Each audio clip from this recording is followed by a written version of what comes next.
Y aquí estamos, gente. Llegó el viernes, 21 horas, día en el que nos estás escuchando. Ya sabes, este programa, y te invitamos, desde ahora en adelante, durante esta hora, te queremos en el chat de la página web de Conciencia Top New. Y ahí, mientras nos escuches, vamos a ir conversando en vivo con vos. Hoy tenemos un programa súper interesante, como todas las semanas. Te cuento, bueno, tenemos un invitado. Y vos sabés que cuando nosotros tenemos un invitado, estamos felices. Así que vamos al tema presentaciones. Le vamos a dar primero la palabra a Ignacio Chiodio, o Nacho, como a lo mejor lo conoces por ahí si sos de Quilmes. Una persona muy querida en la gran ciudad de Quilmes. Buen día, Nacho, buen día, Ignacio Chiodio, ¿cómo te va? Buen día para todos. Bueno, muchas gracias por invitarme. Es un placer enorme estar acá con ustedes. Te corrijo, hay una pequeña corrección. Mi nombre es Ignacio Chiodo, que en Chiodo. realidad se pronuncia Chiodo, porque es un apellido italiano, de origen italiano, y se pronuncia Chiodo. Pero bueno, no importa. Bueno, soy abogado, me recibí en la Universidad Católica en el año 2002. Luego cursé mis estudios de posgrado en la Universidad Austral. Hice una maestría en Derecho Empresarial.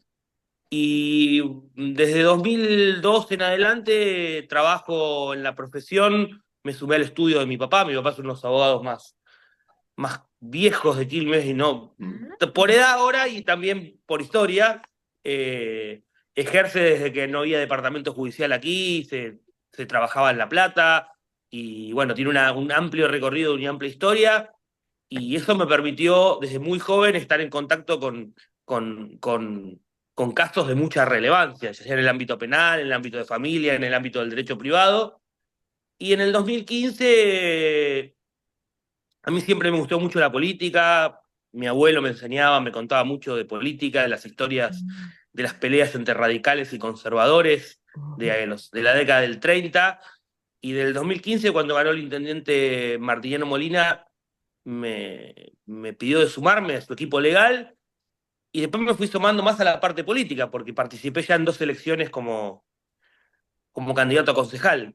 En ambas fui Bien. electo. En la primera, en 2017, fui en el quinto lugar, y en la de 2021, que esa fue la más fuerte, encabecé la lista, ganamos las PASO con los radicales, y luego perdimos por un muy pequeño margen, pero bueno, todavía tengo mandato hasta fines de 2025.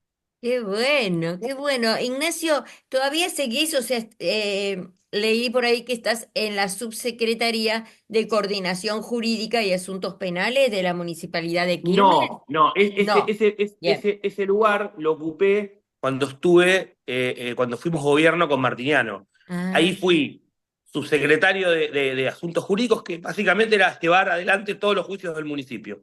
ajá, Y luego de eso estuve en la agencia de fiscalización, y después, bueno, con el cambio de mandato asumió la intendenta Mayra Mendoza. claro.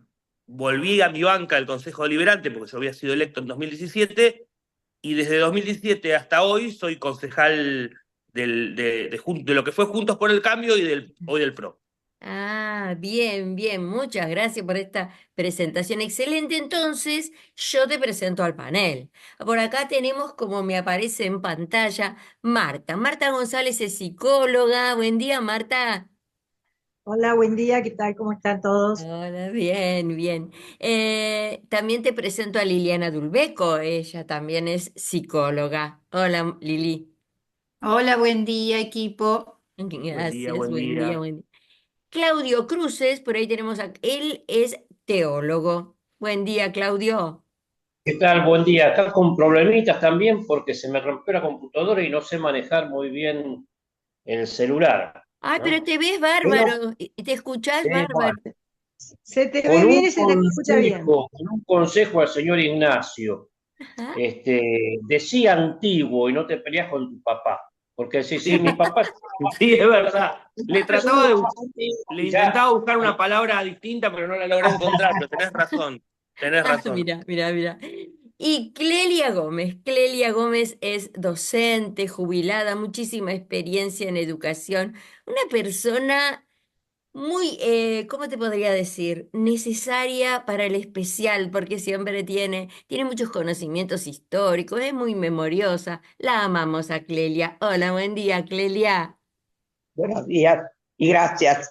Buen día. Bueno, y les cuento un poquito al panel y a vos, Ignacio, cómo llegué a Ignacio Chiodo. A ver si lo dije bien. Muy bien, sí, sí. Buenísimo. Por una solicitada que vi en el diario El Suburbano. Y di con el periodista, el director del diario, Adrián Dinucci. Esta solicitada estaba a nombre de Jorgelina Bello.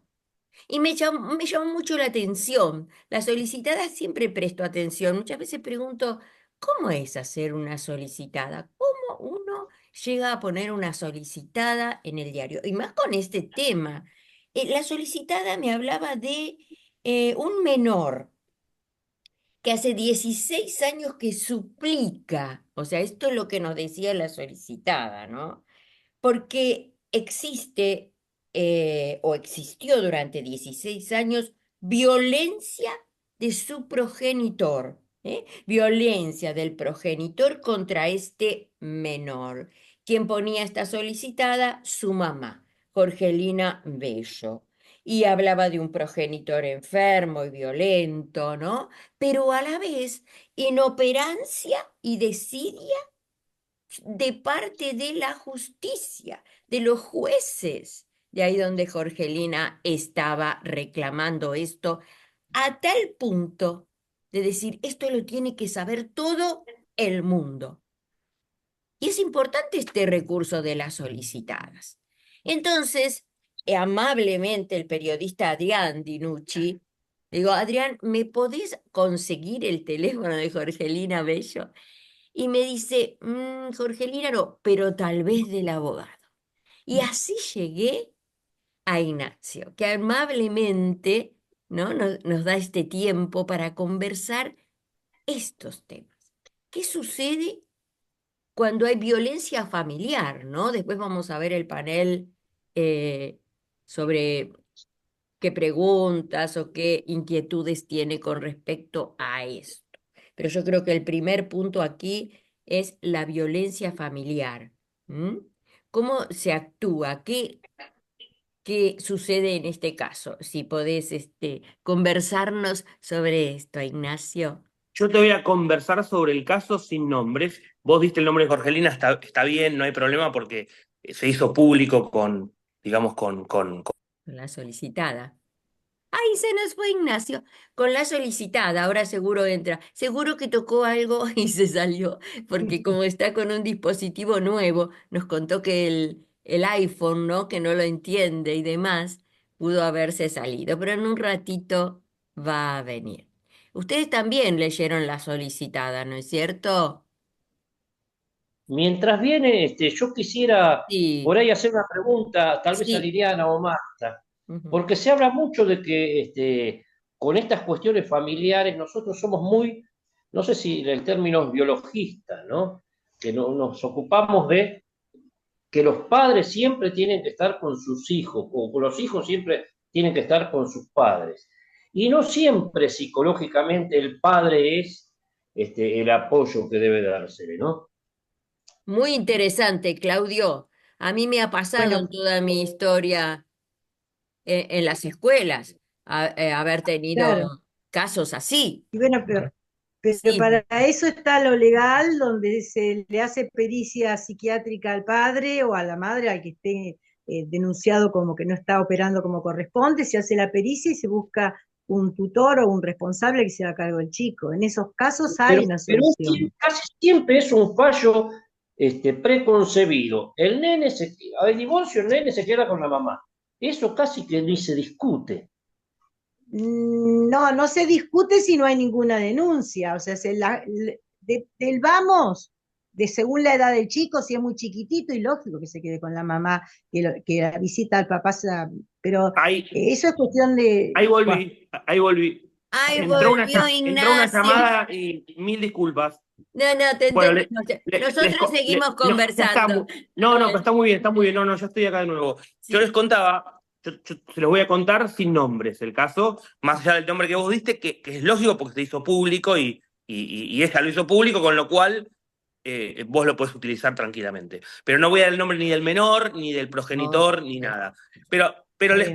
les cuento el caso porque lo más importante son primero los hechos, para que ustedes lo entiendan, y cómo la justicia, con las leyes y el cambio que hubo de las leyes, fue llevando este tema, cómo se fue desarrollando a lo largo de los años.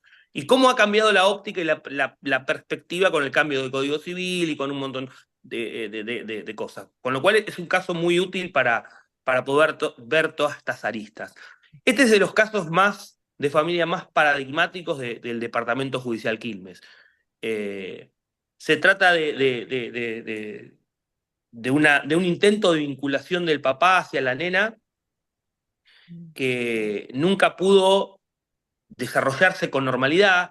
La justicia ordenó en su momento, cuando la nena era más chica, un montón de intentos de revinculación con regímenes de visita en el mismo juzgado. Y lo cierto que la nena no quería ir y el papá insistía y judicializaba la situación a más no poder con un montón de... Y la nena se la pasaba, en vez de estar en el colegio, jugando, en tribunales. Y empezó a tener muchísimos problemas de salud la nena, caída de pelo, pérdida de visión de un ojo. Tan es así que en el año 2017 la justicia suspende el régimen, este régimen comunicacional.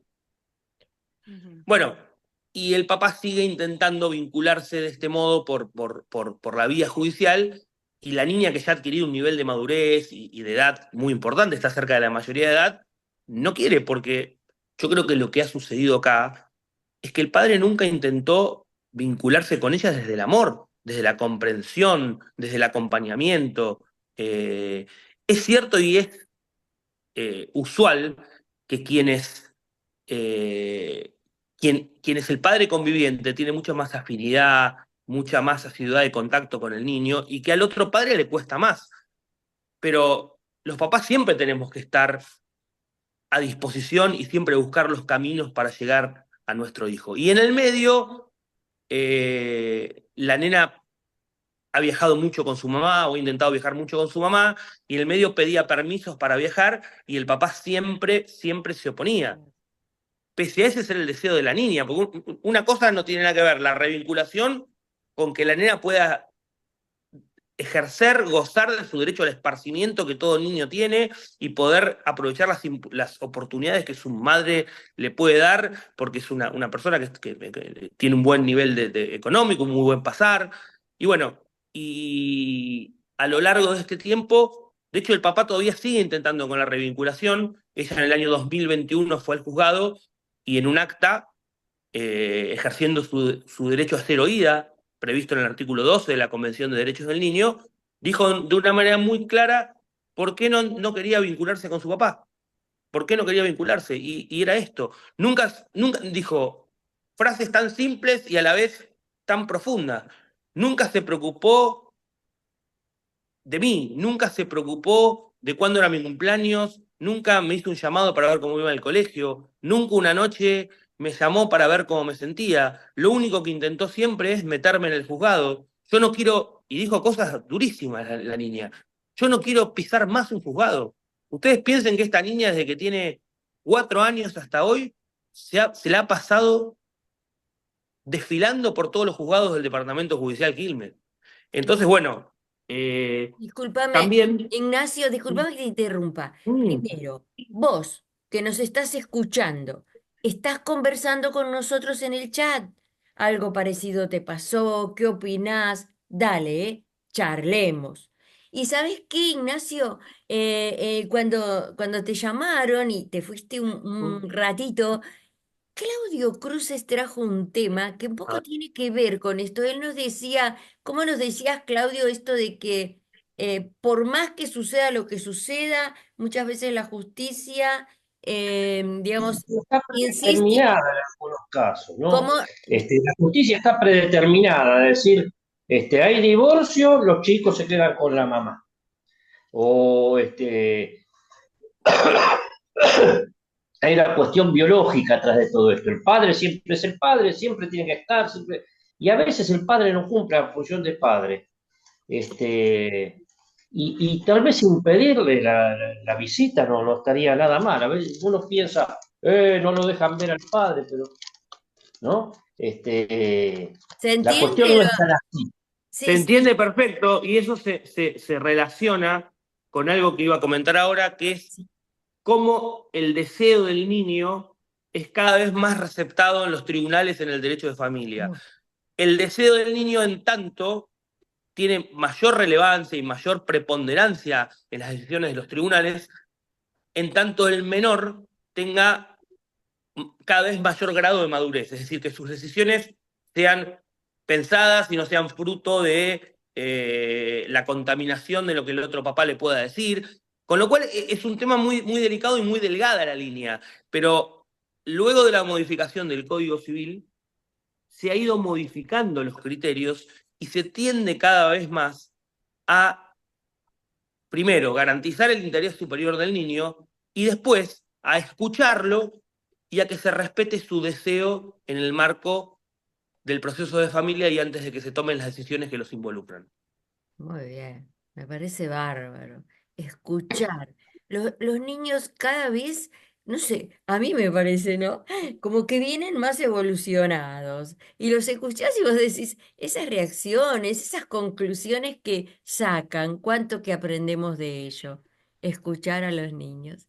¿Qué les parece? Sí, yo creo, Luisa, que Sí. los adultos venimos cada vez más evolucionados.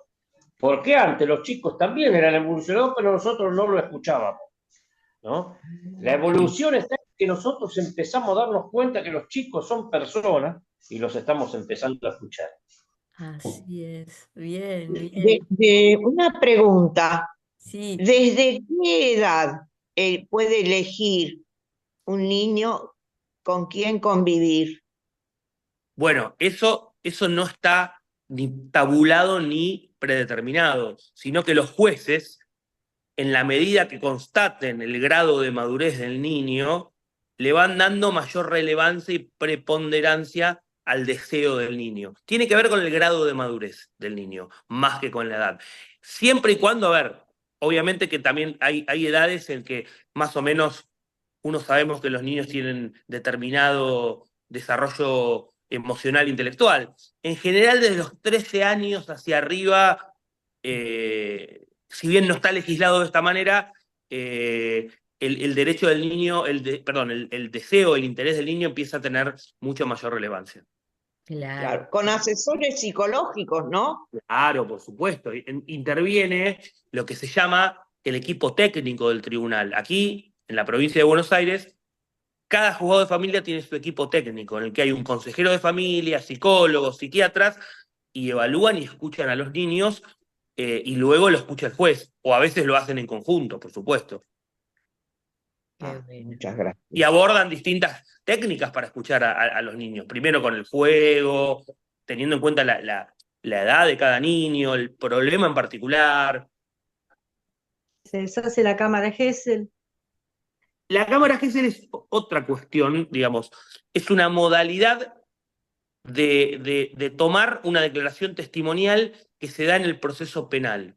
Cuando los niños tienen que declarar en el proceso penal, en general se da cuando son víctimas de abusos, situaciones muy, muy Claro. complicadas, el Código Procesal Penal establece que la declaración se toma bajo la modalidad de cámara Gesell, en la que hay una entrevista previa entre el menor y la psicóloga oficial del Ministerio Público, de tribunales, donde la profesional primero determina si el niño está en condiciones de prestar declaración en cámara Gesell. Claro. Porque a veces o no tiene el grado de madurez necesaria, o a veces tienen Sí. problemas de cuestiones que hacen a su psiquis que le impiden expresar, relatar lo que sucedió, o bien a veces están tan afectados por el hecho que han vivido de que no es conveniente revictimizarlos y que declaren. Con lo cual hay una entrevista previa, una evaluación psicológica donde primero una profesional determina si están en condiciones. Y si están en condiciones, es una sala donde el menor está en un ámbito lúdico, digamos, con la profesional, donde hay juegos, donde le va preguntando cómo te va en el colegio, va ingresando y abordando con distintas técnicas, y tanto el juez, fiscales, defensores, abogados están del otro lado y el menor no puede ver, y luego se hacen preguntas a través de la psicóloga que está abordando la declaración. Claro. ¿Hay más preguntas? Si no, yo tengo, ¿eh? Lili. Sí, me gustaría hacer una pregunta, a Ignacio. ¿Cuáles son esas modificaciones del Código Civil a que hiciste referencia? Bueno, en el año 2015 se empezó a entrar en vigencia el nuevo Código Civil y Comercial, ¿no?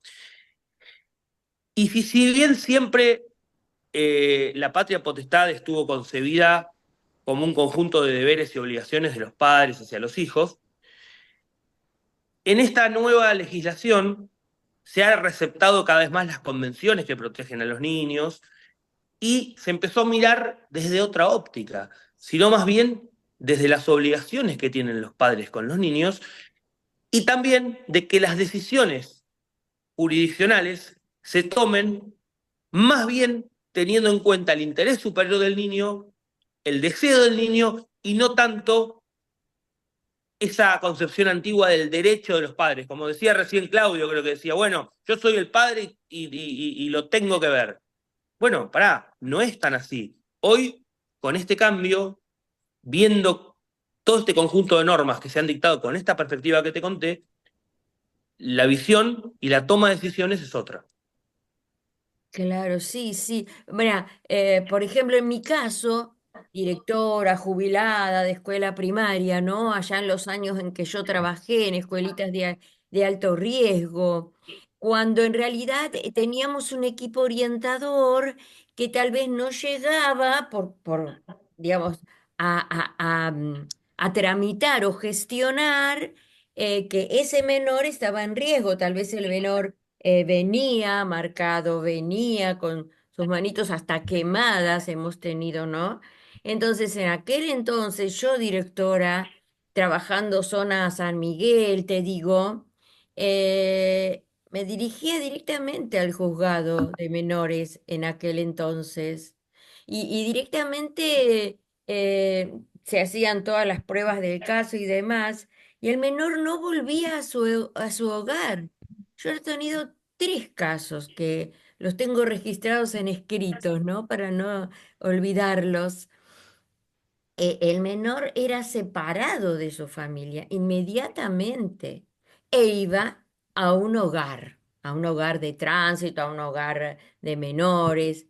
¿Cómo está eso ahora?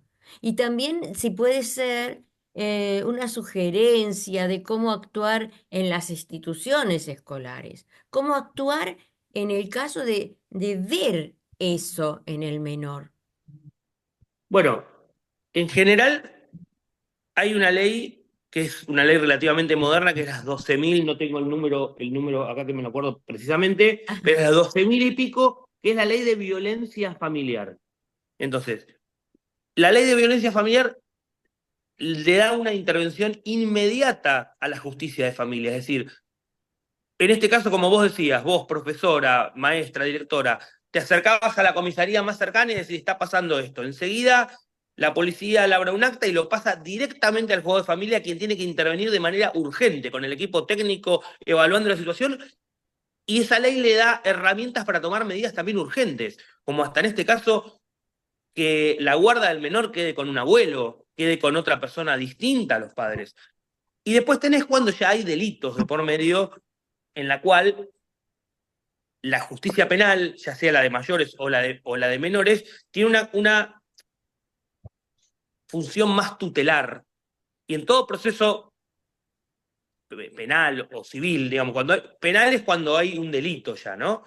Interviene lo que es el asesor de menores, que es una figura que está en la ley de hace antaño, hace muchísimos años, quien es el encargado de velar por el derecho de los menores.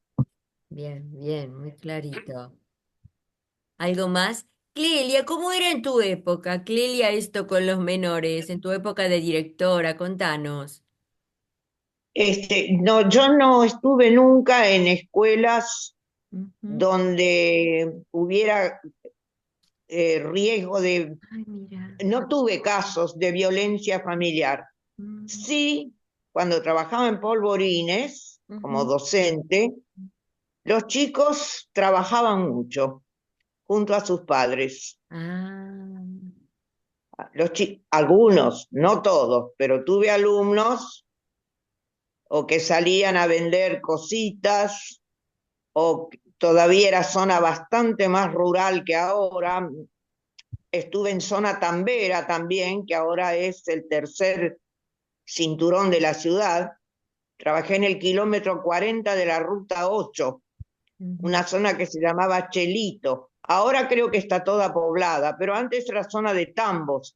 Y los chicos ayudaban a ordeñar y a cuidar los animales y luego venían a la escuela.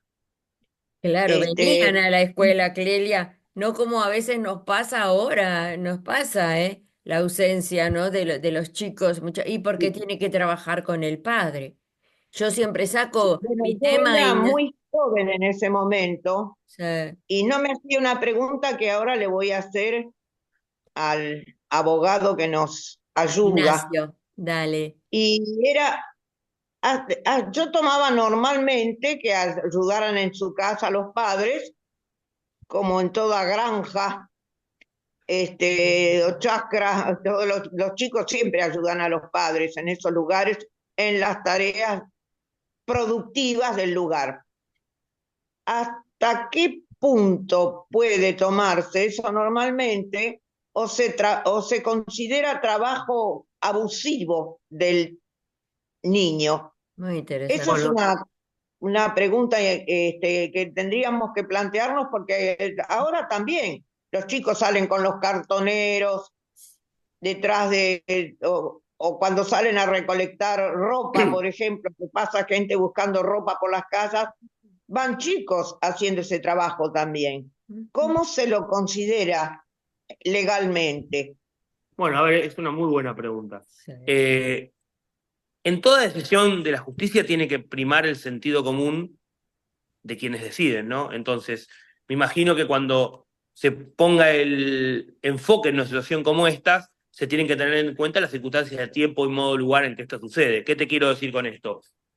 Si en un tambo vos, tu hijo te ayuda, porque además le estás dando una formación de aprender a trabajar, la cultura de la disciplina, y no desatendés las, el resto de las obligaciones que tienen los niños o cosas que tienen que hacer para su formación integral, espiritual, educacional, imagino que es algo que tiene que ver con la educación de los padres o el modo que cada padre quiere educar a su hijo. Ahora bien, cuando ya entramos en otro terreno, en el terreno de que se desatiendan las necesidades que dije recién de los niños, que tiene todo niño, que es de formarse educacionalmente, Claro, espiritualmente, de son esparcirse, derechos.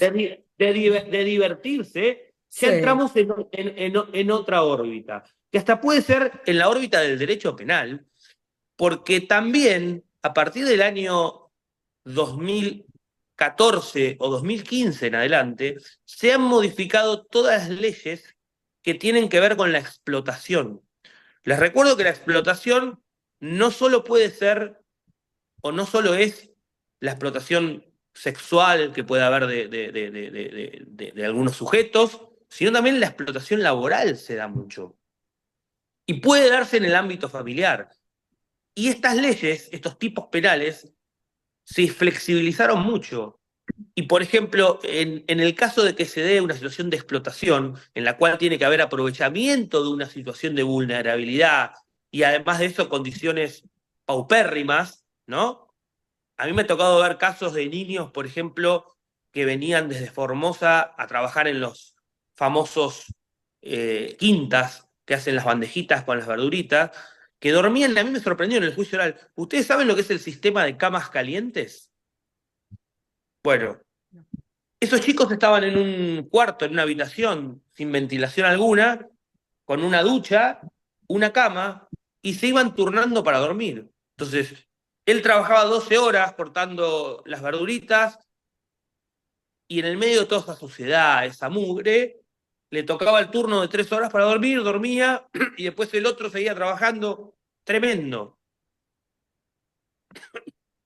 Así que hoy hay herramientas como para proteger a los niños de ese tipo de situaciones. Bien, bien. Me gustaría comentar algo. Hace unos cuantos años atrás era bastante habitual esto, que los papás, se tenían mucho más hijos que ahora, los ubicaran en un negocio para que fuera aprendiendo algo, estoy hablando 10 años, ¿eh? Y que le diera alguna mercancía a cambio. Y precisamente la intervención del Estado hizo que todas estas situaciones cambiaran, ¿no? Totalmente. Primero estableciendo la educación obligatoria, tanto la primaria como ahora la secundaria a partir del año 2006. Y después con toda una serie de leyes de protección del menor, ¿no? Mira, Este, una de las notas características de la explotación es lo que vos señalaste recién, no hay remuneración. En general, la remuneración es un plato de comida caliente, es alguna mercadería, como vos dijiste. Y el Estado, como vos dijiste muy bien, ha creado un montón de organismos y de gubernamentales de apoyo a la justicia que ayudan a combatir y a detectar este tipo de situaciones que se dan mucho más seguido de lo que todos creemos. Claro. Vos escúchame, Ignacio, Marta, Liliana, Claudia y Clelia. Claudio y Clelia, me resultó que CL. Bueno, pero vos que sintonizaste recién, este es el especial. Y me encanta conversar con vos en el chat sobre estas situaciones. ¿Cuántas veces te habrá pasado? En los trenes, ponele, de la provincia de Buenos Aires. Estás viajando y te pasa una criaturita, un niño, un niñito que a lo mejor tiene 10, 9 años y te da una tarjetita o te vende algo. ¿Yo sabés qué hago en ese momento? Le digo, escúchame, ¿a qué escuela vas? ¿Mm? O sea, y a lo mejor su Luis, mamá está por allá en el fondo, en el primer vagón, y manda a su nenito por el tren, o están solos directamente. ¿A qué escuela vas? Y me miran rarito y me dicen, no, yo no voy a la escuela. Eso me parte el alma. ¿Dónde está tu mamá? Y no te saben decir. Luisa, yo quería decir algo, porque esto del trabajo infantil va más allá de cuánto ganan los chicos. Si ganan poco, ganan mucho, ¿no? ¿Por qué? Porque vemos algo mal que a un chico no vaya a la escuela para vender chicles en el colectivo. Pero no vemos mal que un chico de 16 años deje la escuela para ir a patear una pelota porque gana mucha plata pateando la pelota, ¿no? Ah, O saliendo en la televisión, mirá, el hijo de fulano es artista, sale en la televisión, pero resulta que para salir en la televisión está trabajando, es trabajo infantil, labura 8 horas, 10, 12, claro. este, eso es algo que no está totalmente regulado ni bien regulado, Por eso es ¿no? importante, Claudio. Hola, Emilio, ¿cómo estás? Buen Hola. día. Sí, Esa estoy, primera de Me, vos. me está ayudando porque estuvo descompuesto a la noche y no fue al colegio. estoy Ay, sí, bien, y poco más, y me tengo un masaje de un amigo, sí, y sí, se nota tu carita que no te sentís muy bien. Bueno, pero gracias por estar acá escuchándonos, Emilio. ¿En qué estábamos? Bueno, esto, ¿no? Del trabajo. Pero como nos decía Ignacio, a mí me quedó muy claro, siempre y cuando no se descuiden los derechos de los pibes, de los niños. Ahora, qué Claro, mal hace, ¿cuántos temas que sacamos hoy, eh? El tema de la violencia familiar. Yo tengo gente grande, y ustedes lo saben porque muchas veces he contado. Personas de más de 60 años que no han podido aprender a leer y escribir y todavía no pueden, por más esfuerzo que ponen. Y si vos le preguntás, ellos te hablan de su niñez, de una niñez de castigo, con cintos, con cadenas, anda a trabajar al campo. Eso no era cuestión de aprender algo. Porque por ahí Claro, por tenían el régimen, Luisa, que sí, existe, que le quiero preguntar a nuestro invitado, no sí. sé si sale de su ámbito, pero yo pude observar esto hace años ya, pero era a fines de los años 80. No sé si el régimen cambió. Para esa época estuve en La Rioja, donde vivían unos primos míos, y estuve conversando con ellos. Les pregunté qué es lo que más se trabajaba ahí en zona rural, que es muy seca. Sobre todo se cultivan nueces muy buenas y olivos. Y cuando viene la época de la recolección de nueces y aceitunas, se le paga al jefe de familia. Y el jefe de familia va con todos los brazos que pueden ayudarlo, que suelen ser la esposa y los hijos. En ese momento, lo más probable es que saquen de la escuela a los chicos porque los necesitan para ayudar. Esto tiene que Este, quedar claro, Clelia, hoy, ¿eh? A mí me parece que Eso es lo que le quiero preguntar a nuestro invitado, pero bueno, entra en el régimen laboral eso. Bueno, pero es Este, una una pregunta y tiene respuesta. El trabajo de menores está prohibido, es decir, yo como empleador no puedo formalizar un contrato de trabajo con un menor. Es decir, no puedo pero traer un... con el padre sí. Y bueno, pero en definitiva, el padre tampoco puede traer al menor a trabajar a la casa porque está prohibido que el menor participe de alguna manera en una relación laboral. laboral, claro. Pero son cuestiones que tienen que ver con, como vos decías recién, con costumbres de antaño, Sí. eh, el lugar donde se desarrolla esta en general es en el campo, y el límite yo creo que está en el sentido común, ¿no? Y tiene que analizarse esta situación teniendo en cuenta que los papás tienen derechos, pero sobre todo tienen obligaciones con los niños. Y una de las obligaciones fundamentales es educarlos. Una de las obligaciones fundamentales es permitirles que vivan una vida de niño, es decir, pudiendo relacionarse con otros niños, pudiendo esparcirse, pudiendo gozar de la niñez y de todo lo que ello implica. Lo que sucede es que en general la justicia no llega a detectar este tipo de situaciones. Aparte, Pero si no se denuncian, Ignacio, si no se Por denuncian. eso digo, por eso Claro. digo, en general no se llegan a detectar este tipo de situaciones, Claro. muchas veces no, pero hay que analizarlas siempre desde esta óptica, de que la patria potestad es un cúmulo de derechos, pero sobre todo de obligaciones de los papás Es con los bueno niños. eso de hablar de las obligaciones, sobre todo cuando tenemos un presidente que le preguntan a usted, ¿qué le parece? ¿Se pueden vender los chicos? Y según el momento histórico en el que estemos, no dice que no, no dice que no. Bueno, pero Entonces estamos en un momento hay histórico leyes, tan Claudio, jodido, ¿eh? hay leyes. Y yo no quiero que se nos vaya el programa sin hablar de un tema que nos preocupa a todos, esto de la baja de imputabilidad. ¿Qué nos podés contar sobre eso, Ignacio? A ver cómo están las cuestiones. Bueno, el régimen de menores en la Argentina tiene dos funciones. Ajá, Estamos hablando de penal, ¿no? Acá ahora estamos hablando de, vamos a ponernos en situación, menores que cometen delitos, menores que cometen conductas que están tipificadas en el Código Penal, es decir, que roban, que matan.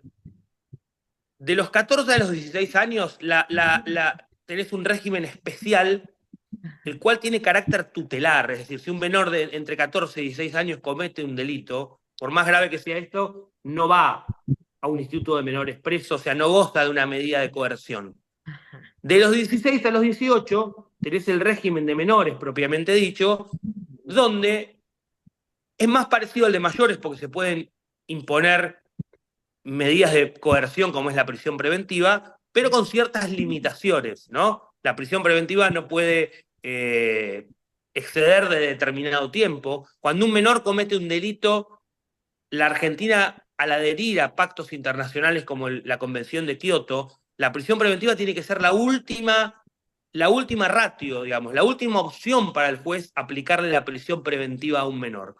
Y van a institutos de menores, no van a cárceles, digamos.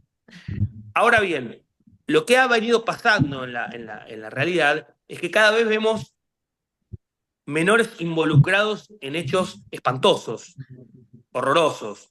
A mí me tocó ser abogado de la familia que son dueños del Colegio Sagrado Corazón, los deben conocer hace un montón de tiempo, institución a la que asistí yo en el Jardín de Infantes, y uno de los hijos de ellos fue asesinado en un intento de robo y secuestro de la mujer, y los que intervenían eran un mayor y 5 menores.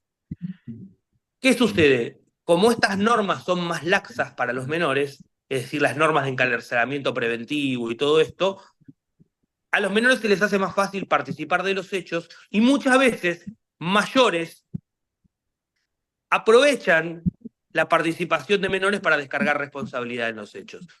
Yo no estoy tan seguro que la solución sea la baja de imputabilidad, de la edad de imputabilidad. Yo tengo una visión muy humanista del tema en este caso.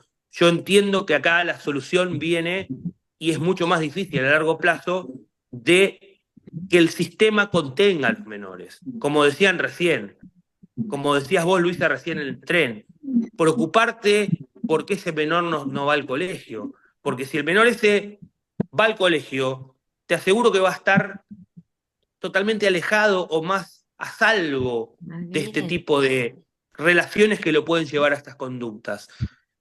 La baja de edad de imputabilidad lo que pretende es que menores de 18 que cometen delitos sean tratados como mayores. Y yo no estoy tan seguro si esa es la solución. A mí me gustaría aportar algunas cositas. Primero, que los menores pueden actuar presionados por la situación económica de ellos mismos y de la familia. A veces también hay formas de delinquir que tienen un trasfondo psicológico. Pero todos los que trabajamos en barrios marginales, los que acá somos docentes, sabemos que los menores son utilizados muchas veces por la policía para delinquir. ¿Mm? Entonces ahí tenemos un problema de la corrupción institucional atrás de esto, ¿no? Tengo muchos ejemplos, pero no los voy a mencionar. Digo como para ubicar en contexto, porque me parece importante contextualizar. Esto no es en Suiza que está sucediendo. ¿M? Está sucediendo en la Argentina en un contexto económico de extrema pobreza, con familias desmembradas, con una institución que tiene muchas fallas, eso lo reconoce todo el mundo. Y bueno, entonces ubicando en contexto de cómo estamos viviendo aquí, entonces uno podría pensar cuáles serían las posibles soluciones. Yo coincido con Ignacio de que no es cuestión de meter presos a niños cada vez más jóvenes o más chiquitos. Claro, claro. En ese sentido estamos todos de acuerdo, ¿no? Bueno, y el tema de la corrupción existe y de como decía en la solicitada, inoperancia y desidia. Muchas veces vemos eso y lamentablemente en la justicia. Pero Yo bueno, quiero aclarar, puedo aclarar algo de la solicitada porque me quedó en el tintero. sí. Eso fue una cuestión personal propia de Jorgelina. Yo no tuve Ah, ninguna intervención en eso, claro. porque yo como auxiliar de la justicia, que somos los abogados, yo más allá de poder no coincidir con decisiones que toman, yo en general respeto, me guste o no me guste, las decisiones de la justicia.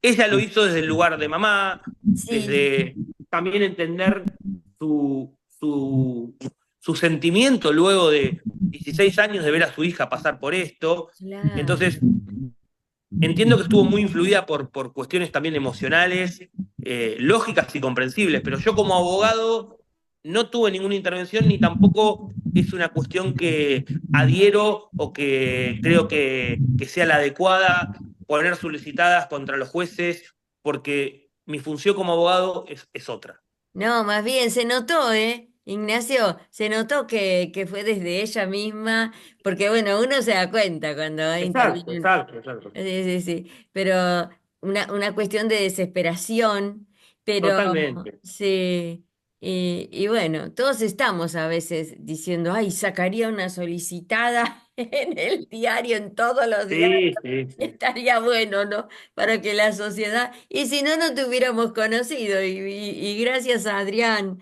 Obvio. Dinucci también, ¿no? Y te Sí, súper sí. agradecemos, Ignacio, porque siempre pensamos en el programa, tratamos estos temas, ¿no? De minoridad, de abandono, de menores, ¿no? De desatención, de menores en riesgo. Y lo hacemos desde nuestras profesiones, desde nuestras experiencias, pero siempre decimos, qué bueno traer un profesional. Y hoy hemos tenido, este es un programa, un especial histórico, que gracias a Ignacio Chiodo, de Quilmes, hemos tenido el gusto de conversar. Vamos a hacer como una rondita así final, alguna otra pregunta que nos haya quedado, para ir cerrando. ¿Qué les parece? Sí, yo quiero hacer otra pregunta, Luisa, si puede ser. Sí. Me pregunto, ¿será porque yo estuve pupila 2 años? Era un colegio de prestigio, pero siempre tengo preguntas para hacer sobre los lugares de encierro, que son como pequeños estados dentro del estado, Mm. porque el encerrado o pupilo o puesto bajo las órdenes de todo el personal de un lugar de encierro, está bajo la discrecionalidad de esa gente. ¿Qué control tienen? Porque se presta para utilizar abusivamente de ese poder que se tiene con gente que puede manifestar su incomodidad, su maltrato. Hay maltrato en los lugares de encierro, todos lo sabemos. Qué En triste. realidad, un preso común tendría que dirigirse al juez, que es como su padre ahí. Él no tiene más derecho que obedecer. Me pregunto por los menores en este momento. Ay, debe ser una época muy triste de la vida de ese menor, Clelia, porque como vos decís, ¿a quién? ¿A quién? Aparte el menor muchas veces no Deben tiene. tener algún control. El invitado de hoy, Ignacio Chiodo, nos lo puede decir. Ujú. Mira, tu pregunta me trae a la memoria un libro que leí en la infancia que tiene que ver sobre la temática Las tumbas de Enrique Medina, que luego se hizo una Ah, sí, película, lo conozco. que hablaba de Sí, los reformatorios, ¿te acordás? Sí. Bueno, y a sí. mí me quedó muy marcado eso. Eso. Mira, te cuento, en lo que es lugares de detención del menor, institutos de detención del menor, y la verdad que son muy deficientes. Tan deficientes son deficientes en todo, en el trato hacia el menor, en cómo vive el menor allí y también en la seguridad. Ellos, los menores pueden irse cuando quieran. Muchas veces no escucharon, no, el menor tenía no sé cuántas salidas del instituto de menores tal. Eh, lo que sí es más o menos positivo, que la nueva ley de menores de la provincia de Buenos Aires, que en el 2008 empezó a regir acá en la provincia, establece como un control muy asiduo y usual entre el juez de menores y el niño que está padeciendo esta medida de coerción. Cada 30 días hay una audiencia donde el menor tiene que estar, el juez le pregunta cómo está, qué necesita, todo. Pero en general son lugares muy deficientes. Sí, sí, sí. Bueno, acá ¿Puedo hacer la pregunta, Ignacio? dale. Sí, claro. ¿Qué vislumbrás desde tu punto de vista humanista como solución para este problema de los menores? La solución viene del lado de las oportunidades que se le tienen que dar a los menores, es decir, el acceso a la educación, el acceso al esparcimiento, el acceso a todo lo que un niño tiene derecho. Y eso se logra primero con la familia como institución fundamental y piedra angular de la sociedad.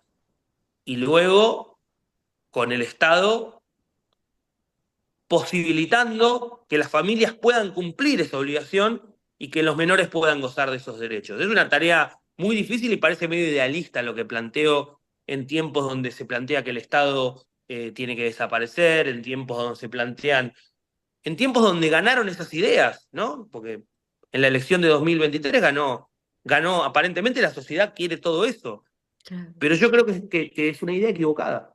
Es una idea equivocada, porque bueno, Yo creo que es una idea equivocada.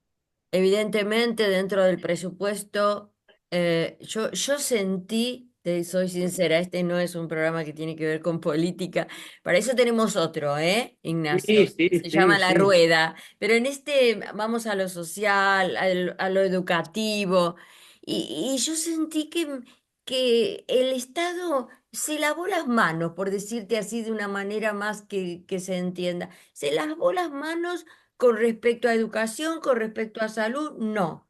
Yo lo que entendí fue todo el presupuesto para ajustar, para hacer dinero, para pagar una deuda, de la cual nosotros los de abajo no tenemos nada que ver, qué sé yo. Y yo como ciudadana común y corriente te digo, mire, ¿yo qué culpa tengo? ¿O no? Y bueno, No, eso. Así es. Luisa, Martita, digo, te hablan. No, no, perdón, pensé que habías terminado, Luisa. no, no, yo le quiero dar la palabra a Marta, que yo cerré su micrófono porque, ¿sabés qué nos pasa? Que en algún momento del programa hay el ruidito. Martita, ¿tenés para activar tu micrófono? Así si querés aportar algo, que ya se nos va el programa, gente, ¿eh? Ya estamos terminando. Ajá. No, no, yo con respecto a lo que había comentado de la mamá que hizo esa queja, la pregunta que yo quería hacer es si en algún momento habían pedido algún estudio psicológico del papá o alguna pericia psiquiátrica debido a la resistencia que tenía la nena a verlo, porque uno se pregunta por qué una criatura no quiere conectarse con el papá. Entonces a veces lo que se pide, los profesionales, se pide tener una pericia psiquiátrica o algún estudio psicológico o algún diagnóstico a la criatura para ver si hay algo más que está impidiendo que la criatura lo quiera ver. Perdón, Marta, y de la mamá también, porque Claro, en este caso, o sea, la nena el no tema de la quiere ver a nadie. manipulación. No, no, para. Yo no estoy hablando de una cosa general, estoy diciendo en este caso. Ujú. Puede Sí, ser sí. que yo tenía pacientes que no querían ver a su mamá, ¿no? Y en ese caso el juez intervino y el chico no la vio más porque no la quiso ver y tenía sus razones. O sea, no es mamá o papá, es el papá que no se puede conectar con el chico o el chico que no quiere ver a determinado padre o madre. Hay alguna razón, entonces a veces a través de una pericia se puede ver si esta persona tiene una problemática grave y se lo manda a tratamiento. Qué O sea que este difícil. papá podría haber y a lo mejor tener un mejor vínculo con la hija. Es una pregunta que yo hago porque es un caso que desconozco. Claro, porque la solicitada habla de 16 años, ¿no? De temas Son muchos judiciales y años demás. para no haber hecho Seguro. una Sí, pericia sí. psiquiátrica. A lo largo de todos estos procesos en los cuales intervinieron un montón de otros profesionales, yo intervengo desde el 2020 para aquí, se hicieron un montón de estudios periciales sobre todas las partes, ¿no? Sobre los mayores y sobre la niña. Claro. El último Porque estudio, cuando se suspendió el régimen sobre la menor, dijo una palabra que es clave, decía que el régimen que había instituido el juzgado, de verse en el juzgado una hora, forzados, así, era diatrogénico para la menor. Ay, explícame, diatrogénico, ¿qué? Diatrogénico yo tampoco lo sabía, lo busqué en el diccionario, lo leí. Diatrogénico es algo que es perjudicial, pero perjudicial de una manera que tiene más connotaciones todavía perjudiciales, digamos, Claro, Y para la redundancia. iatrogénico significa que queriendo buscar un bien causa el efecto contrario, es iatrogénico. Iatrogénico. diatrogénico, qué. Perfecto lo dijiste. Bien, bien, bien, bien. Escúchame, esto es tema para otro programa. Yo tengo un caso en mi escuela. una estudiante que es abuela, ¿no? Abuela, y está a cargo, su nieta fue separada, no saben la historia de violencia familiar y es de parte de la madre.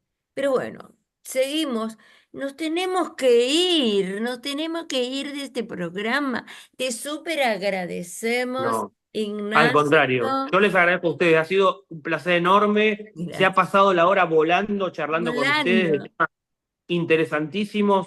Las preguntas que me han hecho, todas recontra interesantes, recontra pertinentes. Me sentí muy a gusto y ojalá pueda compartir alguna otra vez con ustedes el panel. Uy, gracias. Y espero que este viernes, ahora cuando nos están escuchando, puedas entrar al chat. Yo después te enseño, porque ahí la gente va a preguntar, va a decir si a mí me pasó lo mismo y qué hago con esto. Está buenísimo. Martita, nos vamos, Lili. Gracias, chao. Clelia, Bueno, te amamos. Te amamos, Muchas te gracias. amamos. Claudio, Emilio, siempre atento a él al programa. Chao, nos vamos a ver, a ver, a ver. Hasta la semana que viene, bye.